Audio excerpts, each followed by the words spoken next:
세조의 등에는 종기가 있었습니다. 처음에는 손가락 한 마디만 했습니다. 그것이 팔로 번지고 다리로 내려가고 마지막에는 얼굴까지 올라왔습니다. 내의원 의관이 고름을 짜내면 왕은 이를 악물었고 짜낸 자리에서 또 새 종기가 올라왔습니다. 피로 빼앗은 왕좌 위에서 14년을 버틴 왕의 몸이 안쪽부터 썩어 들어가고 있었습니다. 백성들은 수근거렸습니다. 조카를 죽이고 형제를 죽이고 충신을 죽인 업보라고요. 세조 본인도 그걸 알았는지 말년에는 불교에 깊이 빠졌습니다. 전국의 온천을 돌아다니며 몸을 담갔고 사찰에 제물을 바치며 매달렸습니다. 하지만 백약이 무효였습니다. 그 종기를 가장 가까이에서 본 사람이 세자였습니다. 아버지가 쓰러진 뒤 세자는 병상 곁을 한시도 떠나지 않았거든요. 수라상을 직접 살피고 약을 먼저 맛보고 밤낮으로 곁에 붙어서 한잠도 못 잔 지 여러 달이었습니다. 의관이 등에 고름을 짜낼 때 방 안에 퍼지는 냄새, 진물에 젖은 이불을 갈아낼 때 드러나는 아버지의 살갗, 왕좌가 사람의 몸에 무엇을 하는지를 이 아들은 코끝으로 먼저 알았습니다. 아버지의 병을 낫게 하려면 하늘을 감동시켜야 한다고 생각했거든요. 세자는 대사령을 내렸습니다. 죄인들을 풀어주고 세금을 탕감하고 불상 앞에 머리를 조아렸습니다. 하지만 왕의 몸은 돌아오지 않았습니다. 그런데 세자가 아버지의 병을 간호하면서 한 가지 결심을 합니다. 세조가 평생 풀지 못한 문제가 있었거든요. 계유정난과 사육신 사건 때 처형당한 사람들의 가족 문제였습니다. 13년 전 성삼문과 박팽년의 아내와 딸들은 한명회, 정인지 같은 공신들에게 노비로 배분됐습니다. 남편과 아버지를 죽인 원수 집의 여종이 된 거예요. 성놀이개가 된 사람도 있었습니다. 세자는 이 원한을 풀지 않으면 대사령이 소용없다고 판단합니다. 대신들에게 제안했더니 공신들이 반발했습니다. 세자가 말합니다. 공노비는 석방이 어렵지 않겠지만 공신에게 나누어준 자를 방면하면 대신들이 싫어할까 염려해서 결정을 못하고 있는 것이다. 직접적으로 찔러버린 겁니다. 결국 200여 명이 석방됐습니다.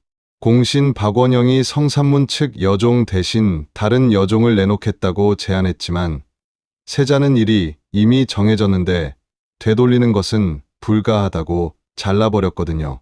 19살도 안 된 세자가 원로 공신의 제안을 일축한 겁니다. 이게 예종이라는 사람입니다. 1468년 9월 7일 세조가 마지막으로 면복을 벗습니다. 직접 세자에게 건네며 오늘 당장 즉위하라고 명했습니다. 다음 날 세조가 숨을 거둡니다. 나이 52였습니다. 그 왕좌가 아들에게 넘어갑니다. 아들의 이름은 이황, 조선 8대 왕 예종입니다. 이 자리는 원래 그의 것이 아니었습니다. 형 의경세자가 20살에 갑자기 죽었기 때문에 돌아온 자리였거든요. 의경세자에게는 아들이 둘 있었습니다. 장남 월산대군, 차남 자을상군. 이 차남이 나중에 성종이 됩니다. 이 이름을 기억해두세요. 예종의 죽음과 직결되는 인물입니다. 근데 세조가 아들에게 물려준 건 왕좌만이 아니었습니다. 왕보다 더 강한 신하들을 남겨놨거든요. 같은 쿠데타로 왕이 된 태종과 세조는 공신을 대하는 방식이 완전히 달랐습니다. 태종은 공신을 대거 제거해서 깨끗한 조정을 세종에게 물려줬습니다. 반면 세조는 공신들과 권력을 나눠 가졌습니다. 세조에게 공신은 필요하기였거든요. 계유정난으로 김종서를 죽이고 단종을 끌어내리고 사육신을 처형하는 모든 과정에서 한명회와 신숙주 없이는 불가능했습니다. 그 대가는 어마어마했습니다. 공신은 사형죄를 범해도 마땅히 용서해야 한다. 세조가 직접 한 말입니다. 법 위에 있는 사람들을 만들어 버린 거예요. 거기다 원상제라는 걸 시행했습니다. 왕의 명령을 출납하는 승정원에 공신들이 들어와 앉는 제도거든요. 왕권이 둘로 쪼개진 겁니다. 세조 말년에는 분경까지 허용했습니다. 분경이 뭐냐면 인사청탁이에요. 어두운 밤에 애걸하는 자 때문이라고 호도하면서 공신들에게 관직 매매를 사실상 허락해 준 겁니다. 잘못된 쿠데타의 유산이 국가의 기본 질서마저 무너뜨렸습니다. 이게 고스란히 19살 예종에게 넘어간 겁니다. 세조가 죽기 전 한 가지 장면이 있었습니다. 세조가 공신들과 술을 마시다가 신숙주에게 자기 팔을 잡으라고 했거든요.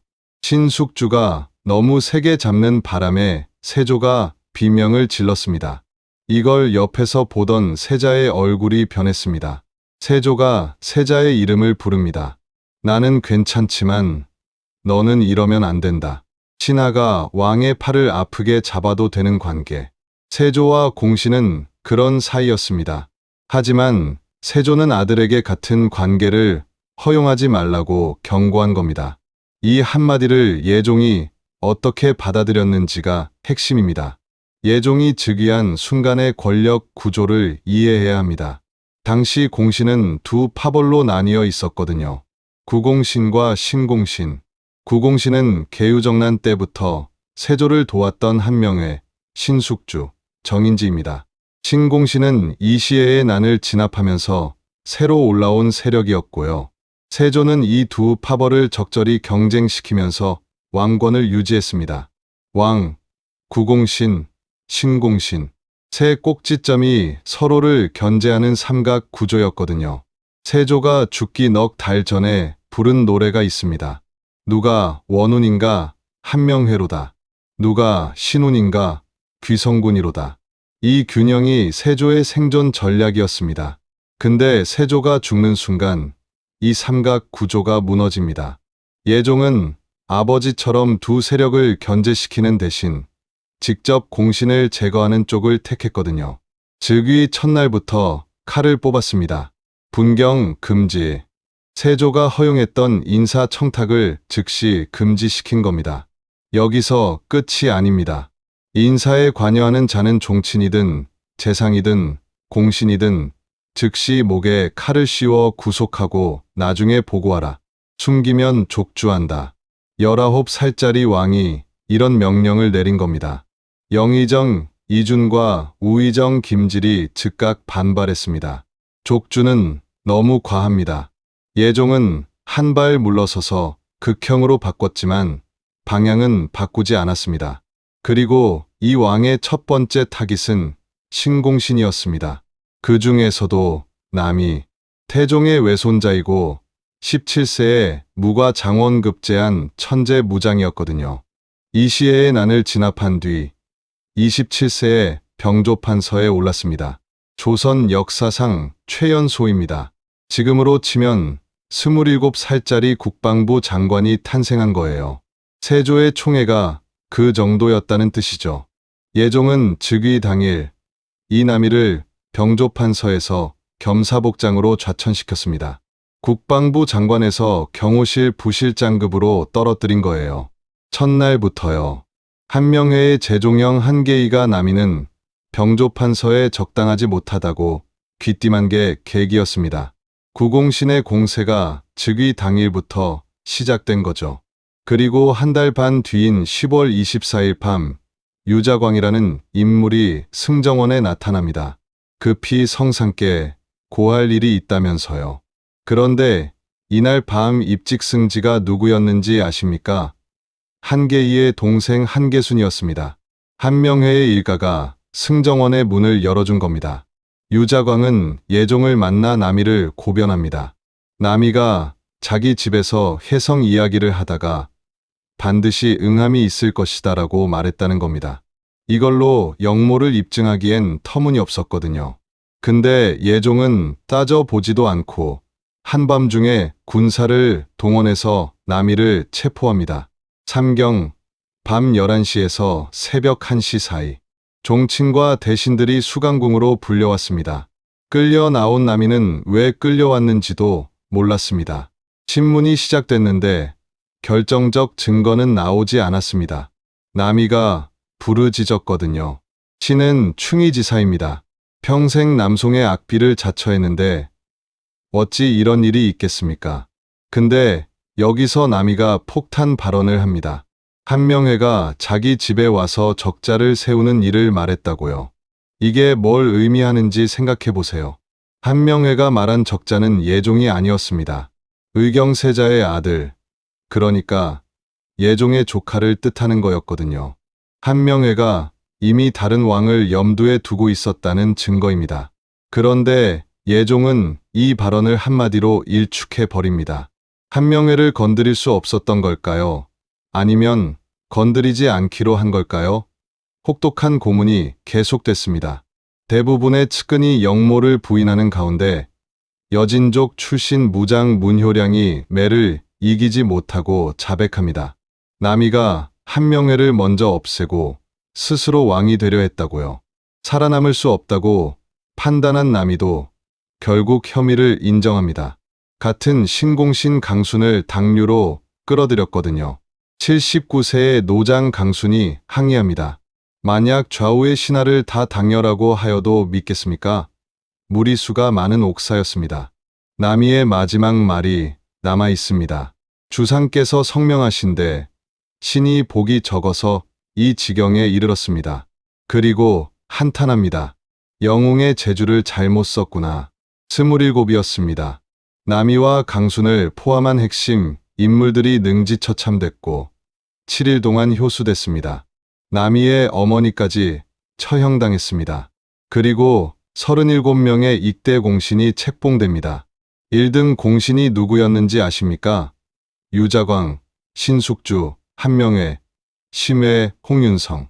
고변자와 구공신이 나란히 1등 공신에 올랐습니다. 남이의 옥사는 신공신을 제거하고 구공신이 권력을 독차지한 사건이었던 겁니다. 근데 핵심 질문을 던져야 합니다. 예종은 공신 세력을 약화시키려고 했던 거 아닙니까? 그런데 왜 구공신 편을 들어서 신공신을 죽인 걸까요? 답은 냉정합니다. 먹잇감을 하나씩 처리하는 전략이었거든요. 구공신을 이용해서 신공신을 먼저 제거하고 다음에 구공신을 치려 했던 겁니다. 신공신이 사라지자 권력의 삼각축이 무너졌습니다. 왕과 구공신의 1대1 대결 구도가 된 거예요. 그리고 예종은 여기서도 물러서지 않았습니다. 구공신의 토지를 회수하기 시작하고 대납을 금지하고 면책 특권을 제한했거든요. 공신들의 눈에 예종은 점점 더 위험한 존재가 돼가고 있었습니다. 예종은 한 가지를 간과했습니다. 구공신이 먼저 움직일 수 있다는 가능성을요. 세조 때는 왕과 공신이 같이 술자리를 하는 사이였거든요. 예종은 달랐습니다. 특권을 하나씩 벗겨내고 있었으니까요. 예종이 왕 노릇을 하겠다고 결심하는 순간 충돌은 피할 수 없는 구조였습니다. 그리고 이 구조 안에서 예종이 꺼낸 마지막 카드가 있었습니다. 경국대전. 아버지 세조가 평생 매달렸던 조선의 헌법이거든요. 즉위 10개월째 예종은 경국대전의 완성을 직접 밀어붙입니다. 단순히 아버지의 일을 이어받은 게 아닙니다. 예종은 기존 법전의 조문을 적지 않게 수정하고 보충하고 삭제했거든요. 실록에 기록이 있습니다. 임금이 상정소에 지시하여 처결 기한과 처벌 규정을 대전에 보충하라고 명했습니다. 이게 왜 중요하냐? 경국대전이 완성되면 공신들도 법 아래로 들어와야 하거든요. 법이 완성되는 순간 공신의 특권이 법적으로 소멸하는 구조였습니다. 기축대전이 완성됩니다. 반포가 결정됐습니다. 한 달 뒤면 조선 전체에 시행되는 거였거든요. 세조가 시작하고 예종이 완성한 이 법전은 조선 500년을 지배할 예정이었습니다. 근데 반포 12일 전 예종이 죽습니다. 12일입니다. 법이 시행되기 딱 12일 전에 법을 만든 왕이 죽었습니다. 그리고 최종 반포와 영세불변의 조종성언이라는 이름은 전부 조카 성종의 것이 됐습니다. 이 타이밍이 우연이었을까요? 1469년 11월 27일 이날까지 예종은 멀쩡했습니다. 여진족 추장이 조선 관리를 구타한 사건을 직접 처리하고 있었거든요. 아무도 내일 이 사람이 죽으리라고 예상할 수 없었습니다. 11월 28일 아침, 진시, 오전 7시에서 9시 사이, 예종이 경복궁 잠이당에서 숨을 거뒀습니다. 그런데 여기서 설명이 안 되는 일이 벌어집니다. 예종의 사망이 공표되기도 전에 신숙주, 한명회, 구치관, 최양, 조성문, 홍윤성, 윤자운, 김국광, 이 8명이 이미 승정원에 앉아 있었거든요. 실록에 명확하게 적혀 있습니다.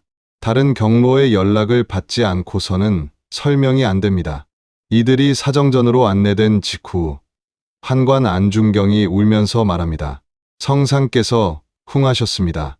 실록은 재상들이 통곡했다고 적고 있지만 직후의 행동을 보면 통곡은 형식이었습니다. 신숙주가 즉시 입을 엽니다. 국가의 큰 일이 이에 이르렀으니 주상은 일찍 결정해야 한다. 왕이 죽은 지 몇 분도 안 돼서 다음 왕 이야기를 꺼낸 겁니다. 문종은 세종 사후 엿새 뒤에 즉위했고 단종은 문종 사후 나흘 뒤에 즉위했거든요. 그런데 이날은 달랐습니다. 정의왕후가 등장합니다. 세조의 왕비이자 예종의 어머니. 이 사람이 차기 왕의 열쇠를 쥐고 있었습니다. 정의왕후의 사위 정연조가 태비와 대신들 사이를 서너 번 왕복하면서 의견을 조율했습니다. 그리고 정의왕후가 발표합니다. 원자가 어리고 월산군은 병에 걸렸다. 자을산군을 주상으로 삼겠다. 정상적이라면 큰 소동이 벌어져야 했습니다. 하지만 대신들은 이구동성으로 말합니다. 진실로 마땅합니다. 이 결정을 뜯어보면 말이 안 됩니다. 예종의 아들 제한대군은 4살이었습니다. 어리다며 탈락시켰어요. 다음 순서는 세조의 장손 월산대군입니다. 15살이었거든요. 근데 병에 걸렸다면서 건너뛰었습니다. 실록에는 월산대군이 활을 쏘고 사냥을 나간 기록이 있어요. 병약하다는 건 거짓이었습니다. 선택된 자을산군은 겨우 12살이었거든요. 4살은 어리다면서 12살은 괜찮다. 논리적으로 말이 안 됩니다. 답은 장인에 있습니다. 자을산군의 장인이 누구였는지 아십니까? 한명회였습니다. 한명회의 딸이 자을산군의 부인이었거든요. 한명회는 자기 사위를 왕으로 앉힌 겁니다. 월산대군의 장인 박중선은 신공신 출신이었습니다. 구공신인 한명회가 신공신의 사위를 왕으로 만들어줄 리가 없었죠. 단종 때 세조를 도와 왕을 만들었고 이번에도 왕을 골라서 앉힌 겁니다. 조선 역사상 왕을 2번 만든 사람 한명회입니다. 더 소름 끼치는 건 이겁니다. 대신들이 자을산군을 모셔오려고 위사를 보내기도 전에 자을산군이 이미 부름을 받고 대궐 안에 들어와 있었거든요. 실록에 그대로 적혀 있습니다. 미처 아뢰기 전에 자산군이 이미 대궐 안에 들어왔다. 사전 합의가 아니면 불가능한 일이었습니다. 신숙주는 사관의 눈을 피해 뒤뜰에서 후속 대책을 논의하자고 청했습니다. 기록에 남기면 안 되는 이야기가 있었다는 뜻이에요. 그리고 당일 즉위하고 교서를 반포해야 한다는 결론이 나옵니다. 왜 이렇게 급했을까요? 기정사실로 만들어 놓지 않으면 뒤집힐 수 있었기 때문입니다. 그날 오후 신시 3시에서 5시 사이 12살짜리 자을산군이 면복을 입고 근정문에서 즉위합니다. 조선 9대 왕 성종입니다. 아침에 왕이 죽고 오후에 새 왕이 앉았습니다. 하루 만에요. 조선 역사에서 이런 속도는 없었습니다. 그러면 처음 질문으로 돌아가야 합니다. 예종은 왜 죽었을까요? 공식 기록은 병사입니다. 예종은 어릴 때부터 족질이라는 피부병에 시달렸거든요. 아버지 세조도 심한 피부병을 앓았으니 유전일 가능성이 있습니다. 폐혈증으로 사망했다는 게 의학적 추정이에요. 근데 독살설을 뒷받침하는 정황이 만만치 않습니다. 첫째, 죽기 전날까지 멀쩡했습니다. 실록에 예종이 위중하다는 기록이 사전에 거의 없어요. 정의왕후조차 매일 문안을 올렸다며 이 지경에 이를 줄 몰랐다고 말했거든요. 둘째, 시신이 이상했습니다. 예종이 죽은 건 음력 11월이었거든요. 한겨울입니다. 시신이 부패할 가능성이 거의 없는 온도예요.